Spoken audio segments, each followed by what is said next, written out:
Día 21. Cuida tu iglesia. Esfuércense por mantener la unidad del Espíritu mediante el vínculo de la paz. Efesios capítulo 4, versículo 3. Que el amor sea el árbitro de sus vidas, porque entonces la iglesia permanecerá unida en perfecta armonía. Colosenses capítulo 3, versículo 14. Te toca a ti proteger la unidad de tu iglesia. La unidad en la iglesia es tan importante que el Nuevo Testamento presta más atención a ella que al cielo o al infierno. Dios desea intensamente que experimentemos la unidad y la armonía unos con otros. La unidad es el alma de la comunión. Destrúyela y arrancarás el corazón del cuerpo de Cristo. Es la esencia, el núcleo de cómo Dios quiere que experimentemos juntos la vida en su iglesia. Nuestro modelo supremo para la unidad es la Trinidad. Padre, Hijo y Espíritu Santo están completamente unificados como uno solo. Dios mismo es el ejemplo supremo del amor sacrificado, la humilde consideración hacia los demás y la armonía perfecta. Al igual que todo padre, nuestro Padre Celestial se regocija viendo cómo sus hijos se llevan bien entre sí. En los momentos finales antes de su arresto, Jesús oró apasionadamente por nuestra unidad. Esto era lo que predominaba en su mente durante esas horas de agonía, lo cual demuestra cuán importante es este asunto.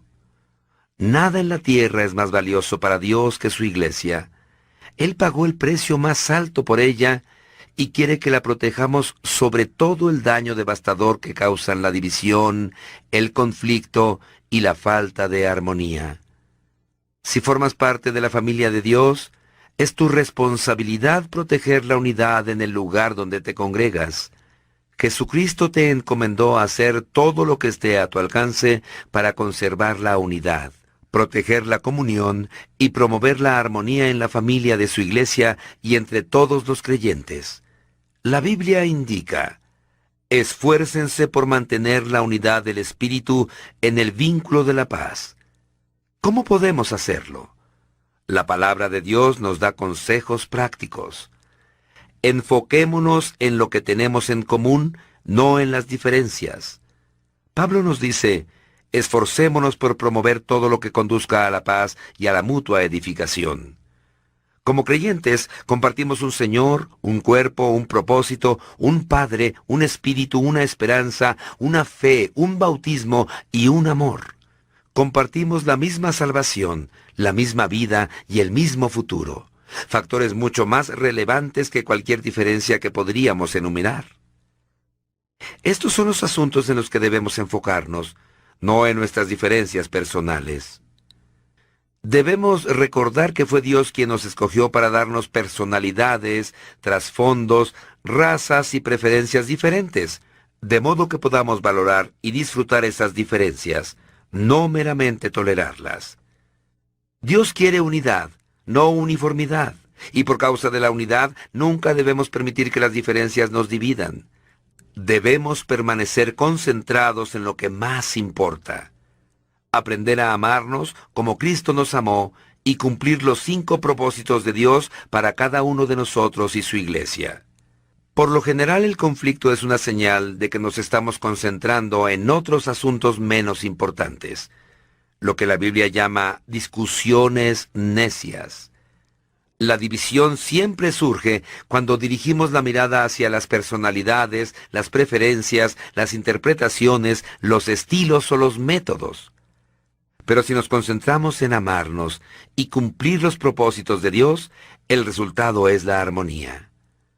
Pablo rogaba por esto: que haya verdadera armonía para que no surjan divisiones en la iglesia. Les suplico que tengan la misma mente, que estén unidos en un mismo pensamiento y propósito.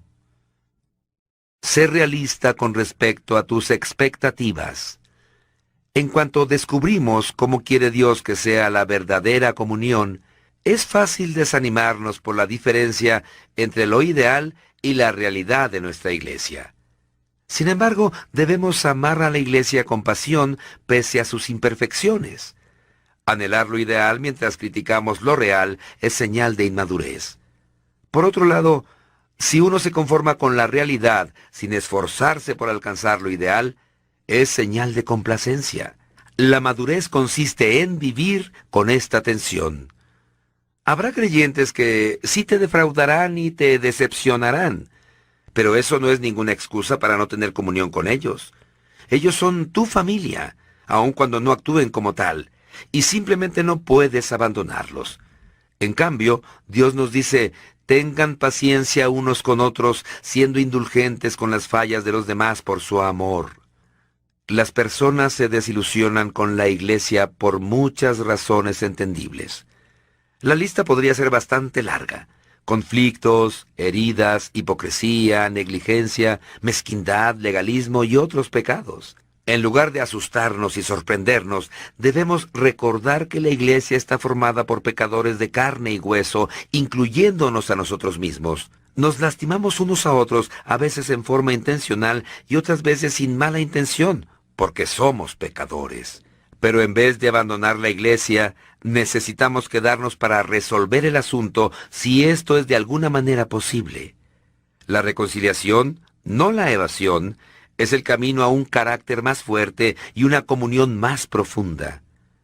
Si te divorcias de tu iglesia a la primera señal de decepción o desilusión, eso es señal de inmadurez. Dios tiene cosas que quiere enseñarte y a los demás también. Además, es imposible huir hasta encontrar la iglesia perfecta porque no existe. Todas las iglesias tienen sus propias debilidades y problemas. Pronto volverás a sentirte decepcionado. Groucho Marx tenía un dicho famoso que decía que no querría pertenecer a ningún club que lo aceptara como socio. Si una iglesia debe ser perfecta para satisfacerte, esa misma perfección te excluirá de su membresía, porque tú no eres perfecto. Dietrich Bonhoeffer, el pastor alemán que fue martirizado por resistirse a los nazis, escribió Vida en Comunidad, un libro clásico sobre la comunión. En su obra sugiere que la desilusión con nuestra iglesia local es algo bueno porque destruye nuestras falsas expectativas de la perfección. Cuanto más pronto dejamos la ilusión de que una iglesia debe ser perfecta para amarla, más pronto dejaremos de fingir y empezaremos a admitir que todos somos imperfectos y necesitamos de la gracia de Dios. Este es el comienzo de la verdadera comunidad. Todas las iglesias podrían poner un letrero que diga: no es necesario que se presente ninguna persona perfecta. Este lugar es solamente para los que admiten que son pecadores, necesitan de la gracia divina y quieren crecer. Bonhoeffer señaló: aquel que ama más su sueño de una comunidad cristiana que a la comunidad en sí misma se convierte en destructor de toda ella. Si no damos gracias diariamente por la fraternidad cristiana en la que nos desenvolvemos, aun cuando no tengamos una gran experiencia, no descubriremos riquezas, sino mucha debilidad, una fe vacilante y dificultades. Si en lugar de ello nunca hacemos otra cosa que quejarnos ante Dios por ser todo tan miserable, tan mezquino, tan poco de acuerdo con lo que hemos esperado, entonces le impedimos a Dios hacer crecer nuestra comunidad de acuerdo con la medida y riqueza que nos espera a todos en Jesucristo. Decídete a animar más que a criticar. Siempre es más fácil eludir el compromiso y hacerse a un lado para disparar dardos contra los que trabajan que participar y hacer una contribución. Dios nos advierte una y otra vez que no debemos criticarnos, compararnos, ni juzgarnos unos a otros. Cuando criticas lo que otro creyente está haciendo con fe y convicción sincera, interfieres en los asuntos de Dios. ¿Qué derecho tienes de criticar a los siervos de otro? Solo su Señor puede decidir si estará haciendo lo correcto. Pablo agrega que no debemos juzgar o despreciar a otros creyentes cuyas convicciones son diferentes a las nuestras. ¿Por qué criticas las acciones de tu hermano? ¿Por qué intentas empequeñecerlo? Todos seremos juzgados un día, no por las normas de otros, ni siquiera por las nuestras, sino por el juicio de Dios. Cuando juzgo a otro creyente, pasan 4 cosas al instante. Pierdo mi comunión con Dios, saco a relucir mi propio orgullo e inseguridad, me coloco bajo el juicio de Dios y daño la comunión de la iglesia. Un espíritu de censura es un vicio costoso. La Biblia llama a Satanás el acusador de nuestros hermanos. El trabajo del diablo consiste en culpar, quejarse y criticar a los miembros de la familia de Dios. Todo el tiempo que pasamos haciendo lo mismo es porque hemos sido embaucados y estamos haciendo el trabajo de Satanás. Recuerda que los otros cristianos, no importa cuánto discrepes con ellos, no son el verdadero enemigo. Todo el tiempo que pasamos comparando o criticando a los otros hermanos debería ser utilizado para construir la unidad de nuestra comunidad. La Escritura dice: pongámonos de acuerdo en usar toda nuestra energía para llevarnos bien entre nosotros. Ayuden a los demás con palabras alentadoras, no los derrumben con la crítica. Niégate a escuchar chismes. Chismear es divulgar una información cuando uno no es parte del problema ni de la solución. Tú sabes que chismear está mal, pero tampoco debes escuchar si quieres proteger tu iglesia. Escuchar los chismes es como aceptar algo robado, y te convierte también en culpable del delito. Cuando alguien empiece a contarte un chisme, ten el valor de decirle: hágame el favor de parar, no necesito saber eso. ¿Ha hablado usted directamente con esa persona? Las personas que te cuentan chismes también rumorean acerca de ti. No se puede confiar en ellas. Si le prestas atención a los chismes, Dios te llama alborotador. Los alborotadores escuchan a los alborotadores. Estos son los que dividen las iglesias pensando solo en ellos mismos. Es triste que en el rebaño de Dios, las heridas más grandes generalmente provengan de las otras ovejas y no de los lobos. Pablo advirtió acerca de los cristianos caníbales que se devoran unos a otros y destruyen la comunión. La Biblia dice que esta clase de alborotadores debe ser evitada porque el chismoso revela los secretos. Por lo tanto, no te asocies con el charlatán. La manera más rápida de terminar con un conflicto en una iglesia o un grupo pequeño es enfrentar a los que están difundiendo rumores e insistir en que no lo hagan más. Salomón señaló: sin combustible se apaga el fuego, y las tensiones desaparecen cuando se acaban los chismes. Practica el método de Dios para solucionar conflictos. Además de los principios mencionados en el último capítulo, Jesús le dio a la iglesia un proceso de 3 pasos sencillos. Si tu hermano peca contra ti, ve a solas con él y hazle ver su falta. Si te hace caso, has ganado a tu hermano. Pero si no, lleva contigo a 1 o 2 más para que todo asunto se resuelva mediante el testimonio de 2 o 3 testigos. Si se niega a hacerles caso a ellos, díselo a la iglesia. Durante los conflictos serás tentado a quejarte con un tercero en lugar de hablar con valentía la verdad y amar a la persona con quien te disgustaste. Eso hace que el asunto se torne peor. En vez de eso, deberías ir directamente con la persona involucrada. El enfrentamiento en privado siempre es el primer paso, y debes darlo tan pronto como te sea posible. Si entre los dos no son capaces de resolver las cosas, el paso siguiente es pedir la ayuda de 1 o 2 testigos para confirmar el problema e intentar restablecer la relación. ¿Qué deberíamos hacer si la persona persiste en su obstinación? Jesús dice que debemos plantear el problema ante la iglesia. Si la persona todavía se niega a escuchar después de eso, deberemos tratarla como a un incrédulo. Apoya a tu pastor y a los líderes. No hay líderes perfectos, pero Dios les da la responsabilidad y la autoridad para mantener la unidad de la iglesia. Sin embargo, cuando hay conflictos interpersonales que resolver, eso es un trabajo ingrato.